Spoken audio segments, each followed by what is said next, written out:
Bismillahirrahmanirrahim. Assalamualaikum warahmatullahi wabarakatuh. Perkenalkan, nama saya Kevin Indra Atmaja, kelas C, NPM 181000113, dosen pembimbing mata kuliah Teknik Penyelesaian Karya Ilmiah oleh Bapak Dr. Subelo Wiono SH MPD. Di sini saya akan mempresentasikan hasil kerja saya, yaitu proposal skripsi dengan judul Tanggung Jawab Tokopedia sebagai penyelenggara sistem elektronik terhadap kebocoran data pribadi penggunanya dilihat dari aspek hukum pidana.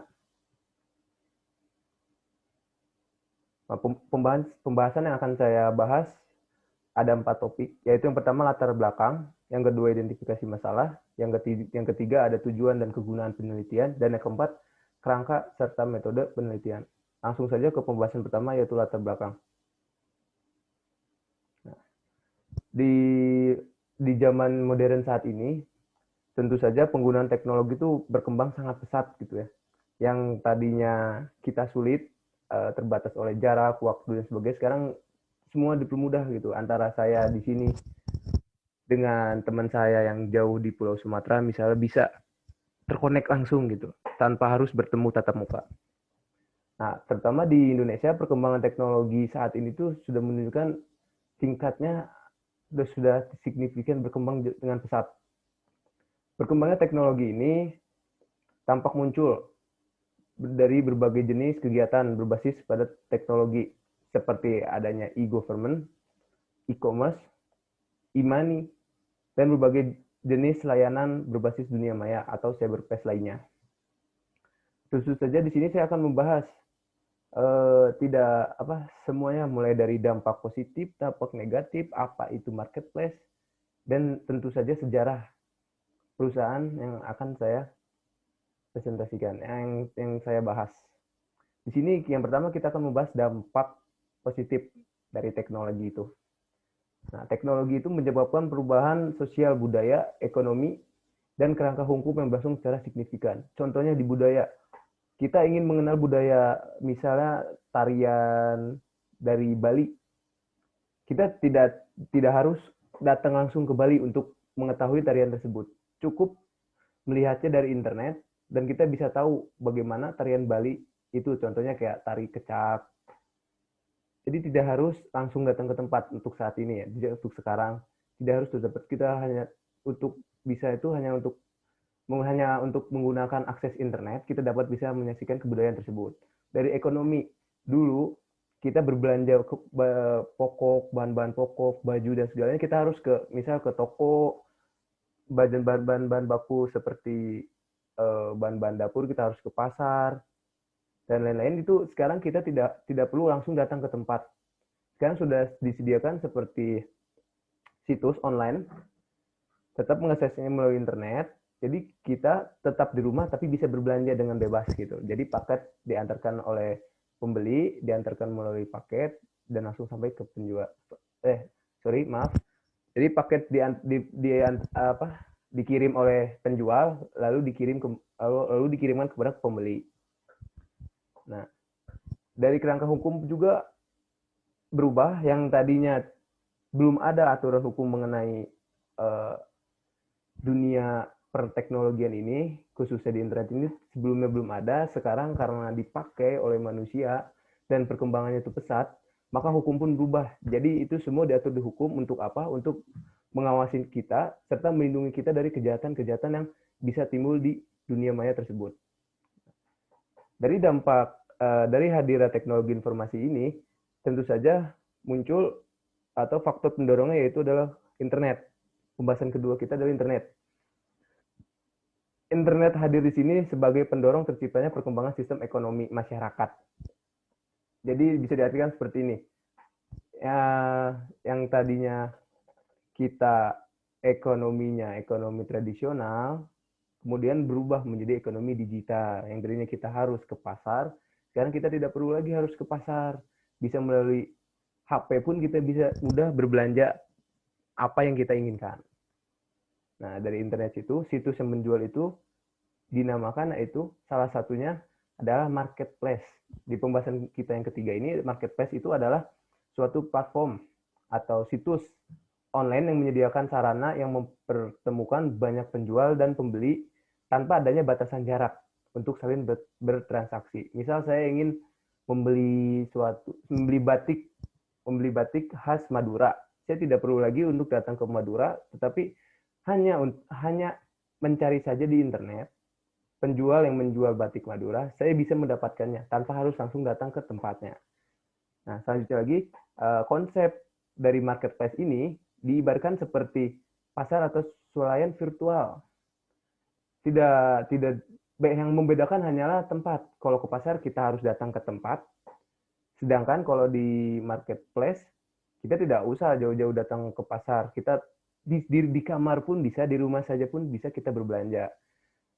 Satu hal lagi yang membedakan yaitu jika di pasar kita membeli bahan-bahan pokok itu masih bisa tawar menawar, sedangkan di marketplace itu tidak semua marketplace bisa menawar harga. Nah, pembahasan selanjutnya yang akan saya bahas yaitu sejarah mengenai Tokopedia. PT Tokopedia atau Tokopedia dimulai pada tanggal 17 Agustus 2009. Tanggalnya sama seperti hari kemerdekaan Republik Indonesia. Situs ini diluncurkan oleh foundernya yang bernama William Tanuwijaya. Saat ini menjabat sebagai CEO PT Tokopedia bersama sahabatnya yang bernama Leontinus Alpha Edison yang saat ini menjabat sebagai CTO PT Tokopedia. Nah, dari hadirnya Tokopedia ini membantu kita dalam memenuhi kebutuhan pokok kita, kebutuhan sandang, pangan, papan kita. Nah, tidak hanya dampak positif yang hadir oleh pesatnya perkembangan teknologi informasi ini, tentu hadir juga dampak negatif yang timbul akibat pesatnya berkembangnya dengan pesat teknologi informasi. Nah, contohnya adalah perbuatan melawan hukum yang dapat terjadi pada teknologi informasi. Yang sering terjadi yaitu seperti pencurian data pribadi. Pencurian data pribadi ini sangat vital ya menurut saya. Kenapa? Karena di situ mencantumkan alamat rumah kita, nomor HP kita, bahkan bisa mencantumkan kartu ATM kita. Nah, itu sangat sifatnya sangat penting dan pribadi banget. Kenapa? Karena jika itu bocor itu bisa disalahgunakan. Misal saya tidak membeli apapun, tapi orang yang iseng yang membajak akun saya bisa dibeli hal-hal yang tidak saya inginkan gitu. Contohnya saya tidak membeli baju, tapi melihat histori pembelian saya, kok saya banyak membeli baju. Nah, itu sangat vital. Kenapa harus dijaga? Karena diharapkan tidak menimbulkan kerugian pada penggunanya. Next. Nah, di identifikasi masalah, saya mengangkat dua topik, yaitu yang pertama, bagaimanakah pertanggungjawaban Tokopedia sebagai penyelenggara sistem elektronik, terutama di bidang penyedia belanja online Tokopedia terhadap para penggunanya akibat dari kebocoran data pribadi, dilihat dari aspek hukum pidana. Yang kedua, bagaimanakah implementasi pasal 22G Undang-Undang Dasar 1945 kepada para perusahaan berbasis online, terutama di bidang belanja online seperti Tokopedia, agar dapat memiliki keamanan dunia maya supaya memberi rasa aman dan nyaman bagi para penggunanya. Dua topik itulah yang akan saya bahas. Nah, selanjutnya tujuan dan kegunaan penelitian. Yang pertama, tujuan penelitian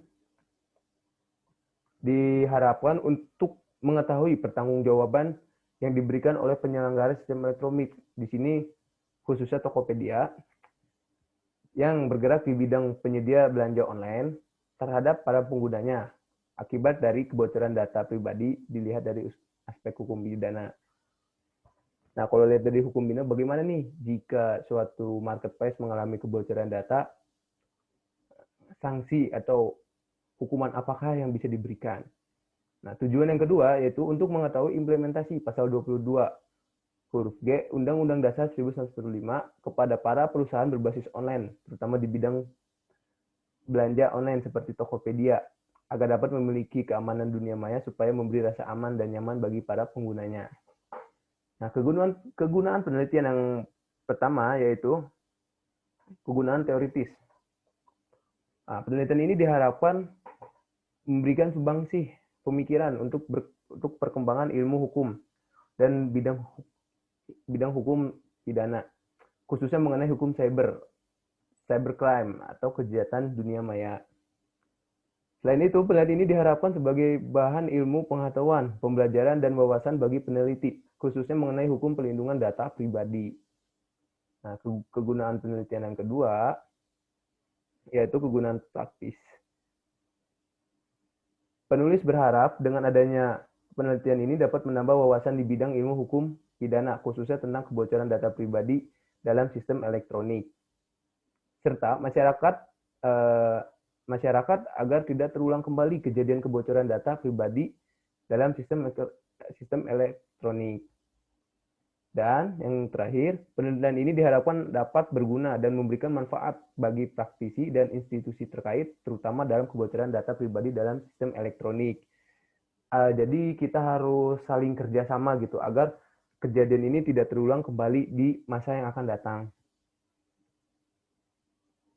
Nah, selanjutnya kerangka pemikiran. Privasi merupakan suatu konsep yang bersifat universal atau luas dan dikenal di berbagai peraturan perundang-undangan maupun norma-norma yang ada di Indonesia. Definisi data pribadi itu salah satunya diatur di PP nomor 71 tahun 2009 tentang penyelenggaraan sistem dan transaksi elektronik. Dalam PP tersebut disebutkan bahwa data pribadi adalah setiap data tentang seseorang baik yang teridentifikasi dan garis miring atau dapat diidentifikasi secara tersendiri atau dikombinasi dengan informasi lainnya baik secara langsung maupun tidak langsung melalui sistem elektronik dan garis miring atau non-elektronik. Serta pada penjelasan pasal 26 ayat 1 Undang-Undang ITE menegaskan bahwa dalam pemanfaatan teknologi informasi, perlindungan data pribadi merupakan salah satu bagian dari hak pribadi atau privacy right. Hak pribadi mengandung pengertian sebagai berikut. Yang pertama, hak pribadi merupakan hak untuk menikmati kehidupan pribadi dan bebas dari segala macam gangguan. Yang kedua, hak pribadi merupakan hak untuk dapat berkomunikasi dengan orang lain tanpa tindakan memata-matai. Dan yang ketiga, hak pribadi merupakan hak untuk mengawasi akses informasi tentang kehidupan pribadi dan data seseorang. Jadi kita tidak boleh ingin mengetahui data pribadi seseorang. Jadi misalnya saya ingin mengetahui data pribadi teman saya, itu tidak bisa dan tidak boleh. Soalnya setiap manusia itu diberi hak, salah satunya hak privasi gitu ya.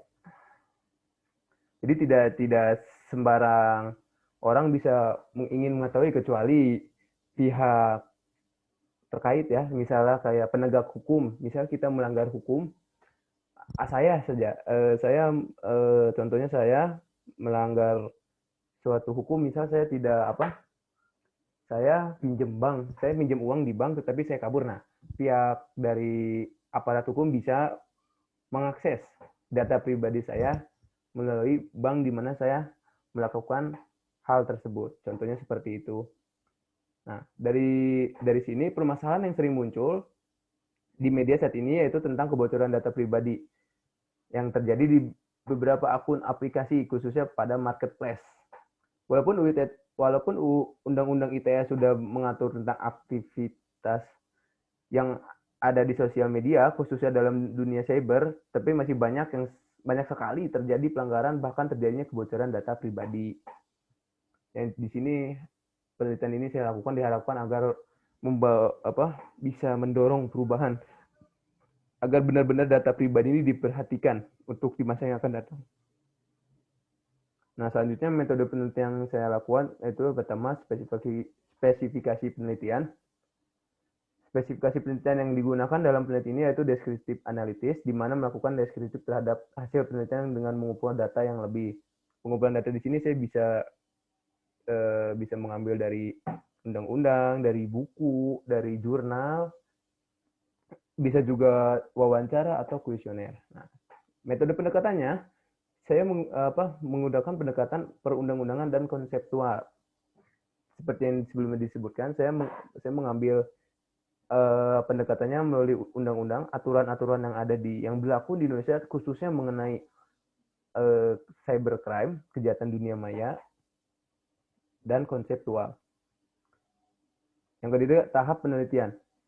Penelitian ini dimaksudkan untuk mengetahui gambaran dan permasalahan yang ada selama penelitian berlangsung. Adapun tahap-tahapan yang dilakukan dalam penelitian ini adalah tahap berikut, seperti tahap persiapan.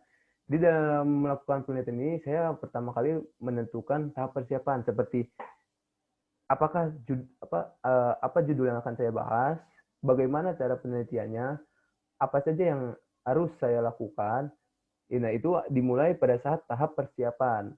Setelah itu baru tahap penelitian. Jadi saya meneliti dari sumber, misalnya saya wawancara oleh pihak-pihak yang terkait, atau saya menyebarkan kuesioner bagi para pengguna Tokopedia, dan lain-lain.